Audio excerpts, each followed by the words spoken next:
Welcome back again to David's tutorial, and today I will show you a quick beginner tutorial of the Ashby.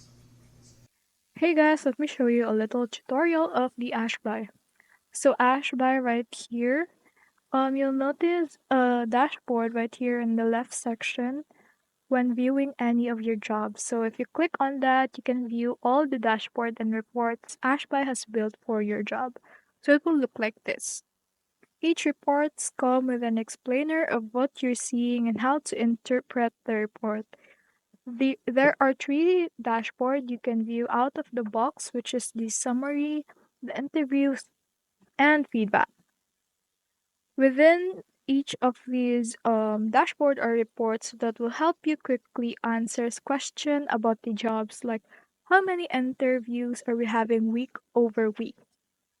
We also have right here. So the default job dashboard feature is perfect if you're just getting started with your analytics journey or want fast starting point to create more customized report. So if you're already using Ashby, check it out by heading to your job dashboard and clicking into any job. That's all.